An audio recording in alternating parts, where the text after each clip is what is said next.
We have all grown up with nuclear threat in our consciousness, a latent national worry that stays just below the surface. For some, it began as emergency drills in school and yellow and black bomb shelter signs in our neighborhoods. Others may think more of media coverage on the struggle to disarm and eliminate the nuclear threat globally.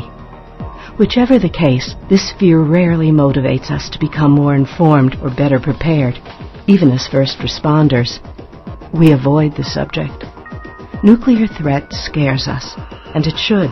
The images of Hiroshima are real, not the stuff of Hollywood special effects. A country brought to its knees, a city destroyed, the physical effects to the population horrifying and long-lasting. There are victims of Hiroshima today who continue to wrestle with the medical conditions caused by the bombing over 60 years ago. We avoid thinking about nuclear attacks because they seem to represent the end of the world. This is Hiroshima today, a city rebuilt. The atomic explosion's epicenter is now the site of Peace Memorial Park, built as a symbol of hope and worldwide peace.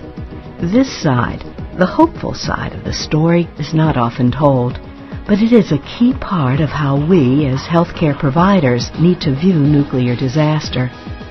We have lived so long with the grim specter of nuclear war and its effects that it's natural to want to just give up in the face of such a disaster. But Hiroshima, as horrible as its image may be, is proof that it is not the end of the world. As healthcare providers, we have the obligation to our community to carry on when the natural inclination is to surrender to despair. But we cannot afford to give up. We must instead learn what it takes to save lives, to protect ourselves, to persevere and rebuild, to maintain hope in ourselves, and to instill hope in others.